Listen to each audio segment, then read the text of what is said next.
దహించు అగ్ని సేవకుల సదస్సు మే 27వ తేదీన ఉదయం 10 గంటల నుండి ప్రారంభించబడును.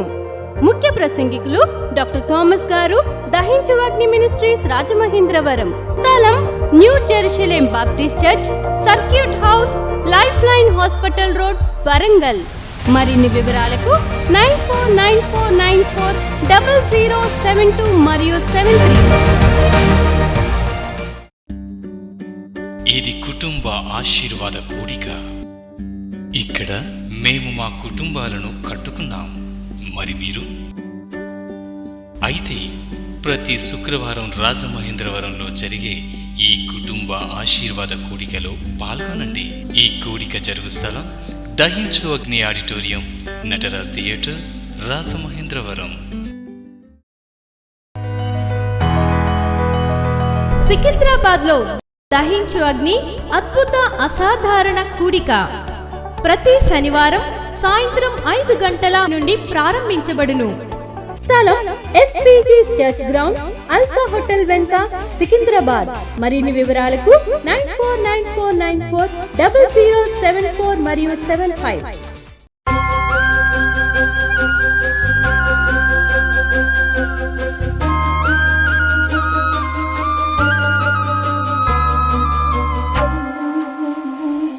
ఇంకా మొదట నీ సేవ, నీ పరిచర్య హృదయములో విశ్వసించి నోటితో పలుకకూడిన పరిచర్యగా, నోటితో పలికే పరిచర్యగా ఉండాలి. ఏదైనా ఈ బేసిక్ మీదే చేయాలి. లేకపోతే నీ పరిచర్య గొలియాత్ పరిచర్య. నువ్వు గొలియాత్వి. నువ్వు దావీదు కుమారుడు, దావీదు ఒక బిడ్డనైతే హృదయములో విశ్వసించి నోటితో పలకటం అలవాటు చేసుకో. నీ యొక్క పరిచర్య సులువైపోతుంది. దేవునికి అసాధారణమైన అద్భుతమైన కార్యం చూడగలుగుతావు. మహత్తరమైన కార్యం చూడగలుగుతావు.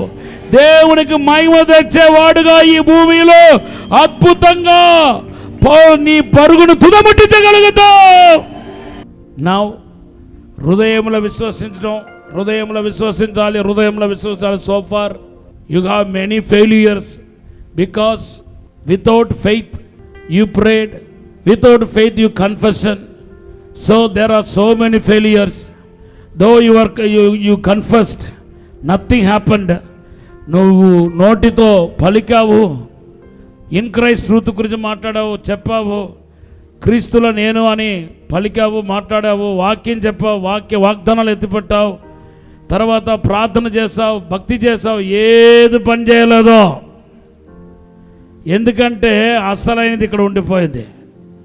హృదయములో విశ్వసించి అది నోటితో ఒప్పుకున్నప్పుడు అప్పుడే కార్యస్థితి కలుగుతాయి. నౌ రెండో స్టెప్కి వస్తున్నాను. What is the faith? What kind of faith we have in our heart? హృదయములో విశ్వసించి, అందరూ చెప్పండి, హృదయములో విశ్వసించటం అంటే ఏంటి? హృదయంలో ఉన్న విశ్వాసం అంటే ఏంటి? What is the mean by faith in the heart? Very simple. మీరు కొంచెం మనసు పెడితే మీకు అర్థమైపోతుంది.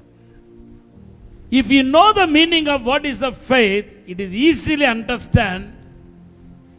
To understand what is the faith in the heart. విశ్వాసం అంటే ఏంటో తెలిస్తే నీ హృదయములో విశ్వసించే విశ్వాసాన్ని గ్రహించడం సులువైపోతుంది. విశ్వాసం అంటే ఏంటో నీకు క్లియర్గా అర్థమవుతే హృదయములో విశ్వసించే కార్యాన్ని గురించి రాయబడింది కదా రోమాపత్రికలో, ఇప్పుడు మనం చదివాము. అది మీకు ఈజీ అయిపోతుంది. Praise the lord. గట్టిగా ఒక హల్లెలూయా చెప్పండి. మీ అందరికి తెలిసిన వాక్య పట్టణమే. Let's turn to Hebrew chapter 11 verse 1. విశ్వాసమనున్నది నిరీక్షింపబడు వాటి యొక్క నిజ స్వరూపమును, అదృశ్యమైనవి యున్నవనుటకు రుజువునై ఉన్నవి. There are two definitions about faith. విశ్వాసానికి గురించి రెండు నిర్వచనాన్ని పరిశుద్ధాత్మ దేవుడు రాసి పెట్టాడు. మొదటి స్టేట్మెంట్ ఏంటంటే అబౌట్ ఫెయిత్, నేను కింద ఉన్న వాటిని, అంటే 2 స్టేట్మెంట్ ఉంది. మొదటిది ఏమన్నాడు?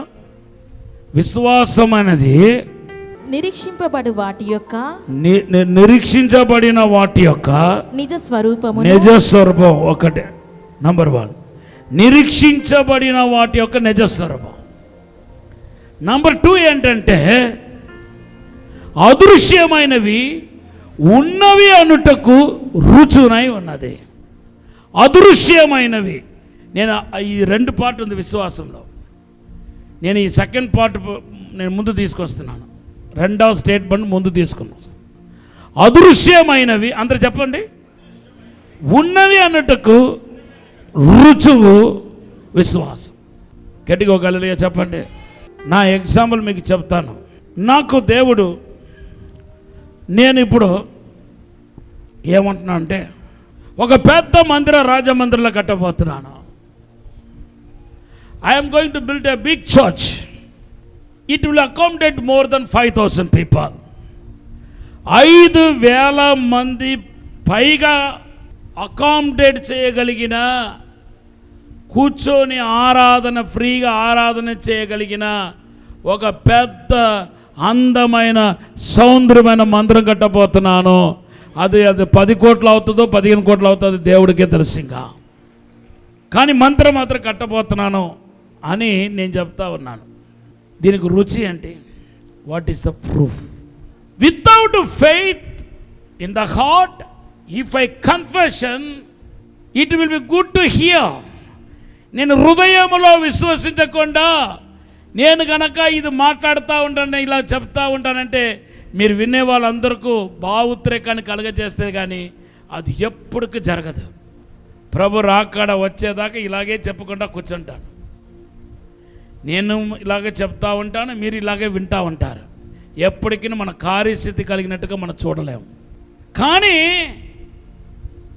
నేను చెప్పే ఇది ఒక పెద్ద రాజమందిరంలో దహించని మందిరం కట్టబడబోతుందని చెప్పే ఈ మాట అదృశ్యమైనవి ఉన్నవి అన్నట్టుకు రుజు ఒకటి దేవుడు నాకు ఇచ్చాడు. అదృశ్యమైనవి ఏంటి చెప్పండి? ఈ విషయంలో పెద్ద మందిరం కట్టించడం 5,000 మంది పట్టలేదు. అది 10 కోట్లు ఎంత అవుతుందో మనకు తెలియదు. పెద్ద మందిరం కట్టించడం అది నా కళ్ళకు చూడాలని, ఇంకా నేను చూడాల. అదృశ్యమైనవి. రుచి మాత్రం ఉన్నవి అన్నట్టుకు, అంటే రేపు అది ఖచ్చితంగా జరగబోతున్నవి అన్నట్టుకు విశ్వాసం ఇచ్చిన ఒక రుచి ఉంది. ఆ రుచి దేవుడు ఇచ్చిన ఒక రుచి ఉంది. ఆ రుచి ఏంటంటే దేవుడు నాకు చేసిన వాగ్దానం. కొట్టండి గట్టిగా, చెప్పండి, దినపరచండి. హల్లెలూయా. దేవుడు స్వయంగా మాట్లాడిన వాగ్దానం 2వ కొరింథీ దినవృత్తాంతం 6వ అధ్యాయం 7వ వచనంలో దేవుడు పలికిన మాట ఏదైతే ఉందో అదే నాకు రుచువు. దేవనామానికి స్తోత్రం. హల్లెలూయా. గట్టిగా హల్లెలూయా చెప్పండి. హల్లెలూయా. చాలా రోజులుగా ఇంకొక మాట పలుకుతా ఉన్నాను, మీరు వినే ఉంటారు.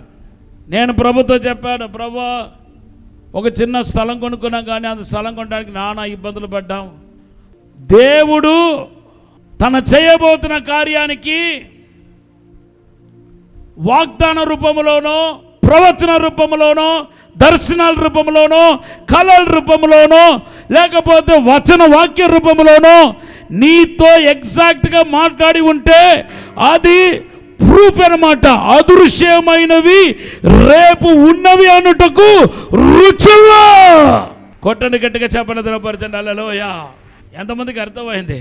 హల్లెలూయా. సో హృదయంలో విశ్వసించే విశ్వాసం వాగ్దానం లేకుండా, చెప్పండి, నో వర్డ్ నో ఫెయిత్. విశ్వాసం వాగ్దానం లేకుండా, దేవుని యొక్క వాక్ లేకుండా, దేవుని యొక్క మాట లేకుండా, దేవుని యొక్క సెలవు లేకుండా విశ్వాసానికి పని లేదు, పని చేయదు. ద ఫెయిత్ అనే ఒక పెద్ద ఆటో బాంబ్ దేనిపైన ఆధారపడి ఉందంటే వాగ్దానం పైన, దేవుని యొక్క వాక్కు పైన ఆధారపడి ఉంది. కొట్టండి గట్టిగా చెప్పట్లు. హల్లెలూయా. అదృశ్యమైనవి అందరూ చెప్పండి. అదృశ్యమైనవి ఉన్నవి అన్నట్టుకు రేపు నా చేతికి దొరకబోతుంది, నేను చూడబోతున్నా అనే దానికి దేవుని నుండి వచ్చే రుచివే విశ్వాసం. ఆ వాక్యాన్ని పట్టుకొని నేను వేలాడుతూ ఉంటే నా కార్యం జరిగిపోతాయి. ఇప్పుడు చెప్పండి, నేను ఇప్పుడు దేన్ని పలకాలి? నోటితో దేన్ని పలకాలి? వాక్యాన్ని పలకాలి. గట్టిగా హల్లెలూయా చెప్పండి. Hallelujah. The faith will act on word, God's word. దేవుని వాక్యం దేనిపైన పనిచేస్తే అంటే, విశ్వాసం దేనిపైన పనిచేస్తే అంటే వాక్యం పైన పనిచేస్తాయి. గట్టిగా హల్లెలూయా చెప్పండి. Hallelujah, hallelujah. The faith act on God's word, God's promise, God's prophecies. దేవుని యొక్క విశ్వాసం దేనిపైన క్రియ చేస్తే అంటే దేవుని యొక్క వాగ్దానం పైన, వాక్యం పైన పనిచేస్తాయి. So God's word is spirit. దేవుని యొక్క వాక్కు ఆత్మయే ఉంది. So it is light. The word is light where there is darkness. Amen చెప్పండి. హల్లెలూయా. కొంచెం డీప్గా మీరు బాగా వింటే నేను చేయను, దేవుడు చెప్పమన్నాడు. నీ హృదయంలో విశ్వసించిన వాక్యం ఏ వాక్యం? విశ్వాసాన్ని బట్టి కలిగిన వాక్యం ఏ వాక్యం? అదృశ్యమైనవి ఉన్నవి అన్నట్టుకు రుచు. దేవుడు ఇచ్చిన రుచి ఏదైతే ఉందో అది చీకటిలో వెలుగును కలుగజేస్తాయి. ఆమెన్ చెప్పండి.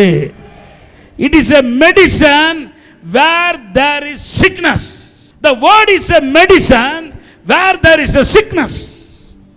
ఎక్కడ రోగం ఉందో అక్కడ హీలింగ్, స్వస్థత తీసుకొచ్చేది ఏదంటే, ఆరోగ్యం తీసుకొచ్చేది ఏదంటే ఏ వాక్యం? అదృశ్యమైనవి ఉన్నవి అన్నట్టుకు రుచిగా ఇవ్వబడిన వాక్యం ఏదైతే ఉందో అదే ఔషధం. చీకటిలో వెలుగు ఏది? ఉన్నవి అన్నట్టుకు, అదృశ్యమైనవి ఉన్నవి అన్నట్టుకు. అసలు ఇక్కడ వెలుగు ఉండాలి. ప్రస్తుతం ఇప్పుడు చీకటి ఉంది. ఇప్పుడు నాకు ప్రభా ఇది వెలుగుగా చేయండి ప్రభా అని అడుగుతున్నాను. ఇప్పుడు దేవుడు ఫస్ట్ వెంటనే వెలుగు పుట్టించడు, వెంటనే ఒక వాగ్దానం ఇస్తాడు. నేనే లోకానికి వెలుగై ఉన్నాను. ఈ వాక్యం నా నోటికి వచ్చినప్పుడు యేసు లోకానికి వెలుగై ఉన్నాడు, వెలుగై ఉన్నాడు. ఆయన వాక్యము థాంక్యూలో దీపమై ఉంది. హల్లెలూయా. ఆయన వాక్యం దీపమై ఉందని నేను ప్రకటించగలది ఆ చీకటి తొలగిపోయి వెలుగు వచ్చేస్తాయి. కొట్టండి గట్టిగా చెప్పండి. It is life where there is death. మరణం ఎక్కడైతే ఉందో అక్కడ దేవునికి వాక్కు, విశ్వాసానికి రుజువుగా ఇవ్వబడిన వాక్కు, నేను విశ్వసించడానికి రుజువుగా ఇవ్వబడిన దేవుని యొక్క వాక్ ఏదైతే ఉందో అదే జీవం. కొట్టండి గట్టిగా చెప్పట్లో. హల్లెలూయా. ఈ వాక్కు ఊరుకునే నువ్వు ఏదో ఒక చదివిన వాక్యాన్ని నీ మనసులో పెట్టుకొని, ఇప్పుడు ఒక రోగి దగ్గరికి వెళ్ళావు. ఆ రోగిని చూడగానే నీకు ఒక వాక్యం గుర్తుకొస్తుంది. ఏమని? మత్తయి సువార్త 8:10 ఇక్కడ గుర్తుకొస్తుంది. ఆయన పొద్దున గాయం ద్వారా స్వస్థ ఉంది అని. ఆయన పొద్దున గాయం ద్వారా స్వస్థ ఉందంటే అక్కడ స్వస్థత జరగదు. ఈ వాక్యం పైనుండి వచ్చిన రుచిగా ఇవ్వబడిన వాక్యం కాదు. ఈ వాక్యం నీ మనసులో ఉన్న వాక్యం, నీ వాక్యం అది. ఇప్పుడు నువ్వు దేవునితో కనెక్ట్ అయినప్పుడు అదృశ్యమైనవి, అక్కడ అదృశ్యమైనది ఏదంటే స్వస్థత. అదృశ్యమైనవి ఉన్నవి అన్నట్టుకు దేవుడు ఒక వాక్ ఇస్తాడు, ఒక దర్శనం ఇస్తాడు, ఒక ప్రవచనం ఇస్తాడు. అలా ఇచ్చినప్పుడు అది ఆ వ్యక్తి పలకగానే, నోటితో పలకగానే ఆ వ్యక్తికి వెంటనే స్వస్థత జరిగిపోతాయి, అద్భుతం జరిగిపోతాయి. కొట్టని గట్టిగా చెప్పండి, దినపరచండి. హల్లెలూయా. వర్డ్లో అంత పవర్ ఉందంటే అంత పవర్ ఉంది. ఎందుకంటే వాక్యమే దేవుడే వాక్యం. ఆమేనండి. ఆది యందు వాక్యం ఉండెను, వాక్య దేవుని యొద్ద ఉండెను, వాక్యమే దేవుడై ఉండెను. కొట్టండి గట్టిగా చెప్పండి దినపరిచండి. హల్లెలూయా. Now there is a invitation from the Holy Spirit. Change your realm, change your oil, change your experience. Don't run with old experience. ఇంకా ఎప్పుడులాగా పాత జీవితంలో గడవద్దు. నీ అనుభవాన్ని మార్చుకో. ఏంటదే? హృదయంలో విశ్వసించి నోటితో పలకటం. ఆ హృదయంలో విశ్వసించడం కూడా దేనిపైన ఉండాలంటే అదృశ్యమైనవి ఉన్నవి అన్నట్టుకు రుజువుగా దేవుడు నీతో పలికే మాటలు, దేవుడు నీకు ఇచ్చే ప్రవచనాలు. దేవుడు నీతో మాట్లాడాలంటే, నీకు దేవుడు స్వయంగా వాగ్దానం ఇవ్వాలంటే నువ్వేం చేయాలి? అటు తిరిగి ఎక్కడికి వస్తున్నామో చూడండి. నువ్వేం చేయాలి? You must abide with Christ. దేవునితో సహవాసం చేయాలి, దేవునితో ఉండాలి. ఎంత ఎక్కువ నువ్వు దేవునితో గడుపుతూ ఉంటావో అంతంతకు నీ విశ్వాసం బలపడుతూ ఉంటాయి. అన్ని ఏరియాల్లో విశ్వాసం క్రియ చేస్తాయి. విశ్వాసంలో ప్రవీణుడు అవుతావు. కాబట్టి అదృశ్యమైనవి ఉన్నవి అన్నట్టుకు రుజువుగా ఎప్పటికప్పుడు దేవుడు రుజువును పంపిస్తూ ఉంటాడు. వాగ్దానాన్ని పంపిస్తాడు, ప్రవచన రూపంలో పంపిస్తాడు, దర్శన రూపంలో పంపిస్తాడు, కళల రూపంలో పంపిస్తాడు, లేకపోతే దృశ్యాల రూపంలో పంపిస్తాడు, దేవునికి వాక్కు రూపంలో పంపిస్తాడు. దీని వలన అసాధారణమైన కార్యాన్ని, అద్భుతమైన కార్యాన్ని, ఎవరు సాధించలేని కార్యాన్ని చూడటం మొదలు పెడతావు. కొట్టండి గట్టిగా చెప్పండి నా పరిచయం. హల్లెలూయా. హృదయంలో విశ్వసించే అనుభవానికి నువ్వు రావాలంటే, దేవుడితో సహవాసం చేయకపోతే, భక్తిలో కట్టుకోపోతే, దేవుడికి సమయం ఇవ్వకపోతే నువ్వు ఎంత గుద్దుకున్నా రాదు. దేవుడు ఊరికిన రుచి ఇవ్వడం. రుచు దేవుడు ఇచ్చే వెనకాల ఆయన ప్రణాళిక, ఆయన ఉద్దేశం, ఆయన చిత్తం, ఆయన ఆలోచనలు అన్నీ దాంట్లో ఇమిడి ఉంటాయి. అది దేవుడికి నీకు ఉన్న సంబంధం. కొట్టండి గట్టిగా చెప్పండి. ఇప్పుడు దాకా నీ బండి సింగిల్ ఫేస్లో నడుస్తుంది. అందుకని ఎప్పుడు కరెంట్ వస్తుందో ఎప్పుడు పోతుందో తెలియట్లేదు. అది రోజుకు ఒకసారి వచ్చిపోతున్నాయి. కానీ ఇప్పుడు నీ బండి డబుల్ పేస్లో నడవాలి. హృదయంలో విశ్వసించాలి, నోటితో పలకాలి. హృదయంలో విశ్వసించి అదృశ్యమైనవి ఉన్నవి అన్నట్టుకు రుచి దేవుడి నుండి వచ్చినప్పుడు అది హృదయంలో విశ్వసించడం అవుతాయి. ఆ రుచి రావాలంటే, రుచి దేవుని నుండి రావాలంటే నువ్వు దేవునితో సహవాసం చేయాలి, దేవునితో నడవాలి, దేవునితో ఉండాలి, దేవునితో మాట్లాడాలి, దేవునికి సమయం ఇవ్వాలి, దేవునితో దేవునికి లోబడాలి. దేవుని నామానికి స్తోత్రం చెప్పండి. హల్లెలూయా. ఈ అనుభవానికి రాకపోతే, అర్జెంటుగా దీనిలో షిఫ్ట్ కాకపోతే, ఇంకా ముందులాగానే ఉట్టి నోటి మాటలతో ప్రార్థన, నోటి మాటలతో స్తుతి. బైబిల్లో రాయబడి ఉంది, నన్ను పెదవులతో స్తుతిస్తారు కానీ వాళ్ళ హృదయం అయితే నాకు దూరంగా ఉంది. ఇదేనమాట నీ స్తుతి ఆరాధన వేస్ట్, నీ పరిచర్య వేస్ట్. ఇంకా సమయం నీ సేవలో ఎంతకాలం ఉన్నావో హృదయంలో విశ్వసించకుండా నోటితో దేవుని యొక్క వాక్యం పలికిన ఎన్ని సంవత్సరాలు అయితే ఉందో అన్ని సంవత్సరాలు వేస్ట్. ఏదో దేవుని కృపను బట్టి కొన్ని ఆత్మలు మీ చర్చకు వస్తుంది తప్ప నీ ద్వారా, నీ విశ్వాసం ద్వారా జరిగిన కార్యాలు కానే కాదు. ఎదుటివాడు వ్యక్తి విశ్వాసం బట్టి వాడు బాగుపడిపోతున్నాడు నువ్వు ప్రార్థన చేస్తే, నీ విశ్వాసం మాత్రం కాదు. నీకు విశ్వాసం ఉంటే కాదా, నీ విశ్వాసం ఉంటుంది అనే దానికి ప్రధానమైన సాక్ష్యం ఏదంటే ఏది అదృశ్యమైనవి ఉన్నవన్నట్టుకు రుచి. ఆ రుచి నీకు రావాలంటే దేవునితో సహవాసం, ప్రభుతో సహవాసం, దేవునితో నడవటం, దేవుని సమయం గడపటం, వాక్యంలో సమయం గడపటం. గట్టిగా ఒక హల్లెలూయా చెప్పండి. నంబర్ 1, మీరు కనుక నేను చెప్పిన హృదయంలో విశ్వసించి నోటితో పలుకుతున్న ఈ అనుభవానికి రాకపోతే మీ చేతులారా మీరు నశించిపోతారు. అందరు చెప్పండి. You will die, you will destroy yourself. నీ చేతులతో నువ్వు నశించిపోతావు. శత్రువులు వచ్చి నశింపచేయటం ఒక వంద అయితే మన చేతులారా నశించిపోవటం మరి ఒక వంద. గోలియాతు దగ్గర దావీదు నిలబడ్డాడు. నిలబడినప్పుడు ఆయన ఏం చేస్తాడు తెలుసా? ఆయన దేవుని మాటలను పలికాడు. మొదటి సామెయేలు గ్రంథం 17వ అధ్యాయం 46వ వచనం చదవండి. 17:46. ఈ దినమున యెహోవా నిన్ను నా చేతికి అప్పగించును. హలో, ఈ దినమున గోలియాతును ఎదుర్కోవటానికి ముందు దావీదు పలికిన మాట వెరీ ఇంపార్టెంట్ మాట. ఇప్పుడు నేను ప్రశ్న అడగబోతున్నాను, మీరు చెప్పాలి. ఈ దినమందు యెహోవా గోలియాతైన నిన్ను నా చేతుకు అప్పగించబోతున్నట్టుగా నాకు దేవుడు సెలవిచ్చాడు. అదే ఆ మాట ఒక అర్థం. ఏమంటున్నాడు? ఈ దినమున యెహోవా నిన్ను నా చేతుకు అప్పగించను. దేవుడు చెప్పకుండా, దేవుడు సెలవు ఇవ్వకుండా ఇతను అన్నాడా? చెప్పండి.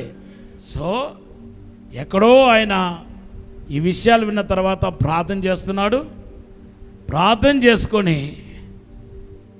వచ్చినప్పుడు దేవుడు ఏమని వాగ్దానం ఇచ్చాడు? నిన్ను గోలియాతును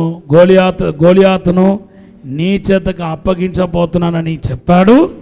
అదేంటి? అది అదృశ్యమైనవి ఏంటి? గోలియాతు చనిపోవటం. ఇంకా గోలియాతు బ్రతికే ఉన్నాడు కానీ రేపు చనిపోతున్నాడు. ఆయన చంపబడబోతున్నాడు. ఆయన ఓడిపోబోతున్నాడు. అదృశ్యమైనవి.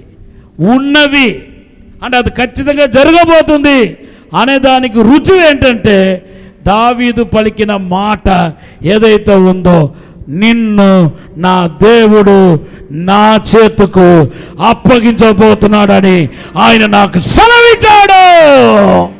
ఈ మాట గనక ఆయన దేవుని సన్నిధిలో కనిపెట్టి తీసుకోకుండా తన స్వబ్బల మీద ముందు ఆల్రెడీ ఆయన కలిగిన కొన్ని అనుభవాలు ఉన్నాయి. సింహాన్ని చంపటం, ఎలుగుబంటిని చంపటం.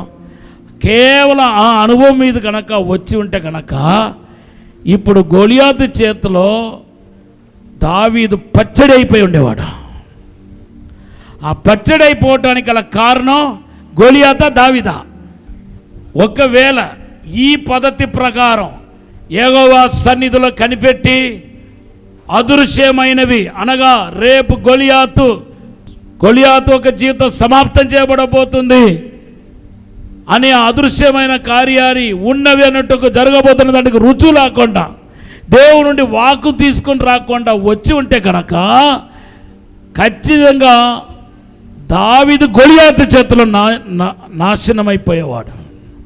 ఒకవేళ అలా నాశనమైపోయి ఉంటే గోలియాతు కారణమా, దావీదు ఒక సహోదరుల కారణమా, లేకపోతే సౌలు కారణమా, లేకపోతే ఇశ్రాయేలు సైన్యం కారణమా, ఎవరు కారణముగా మనం పేర్కోవచ్చు? దావీదు కారణం కావచ్చు. దావీదు కారణమై ఉంటాడు. So what you want to say, నీ చేతులారా నువ్వు నష్టపోవద్దు.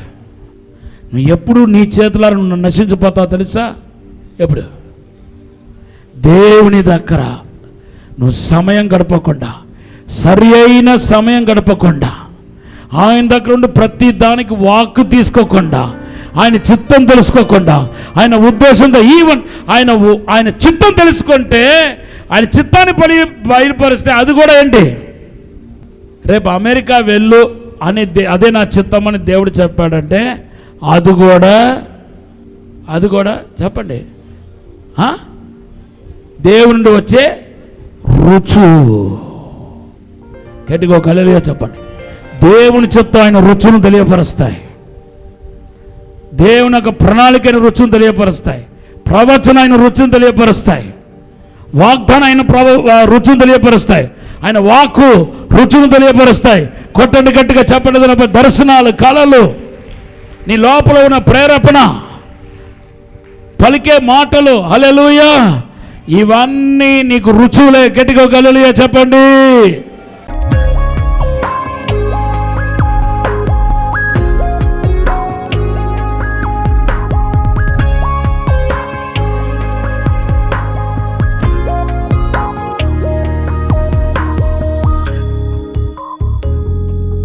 పరిశుద్ధము నమ్మకమైన మా పరలోక తండ్రి, నీకు వందనాలు, స్తోత్రాలు ప్రభా.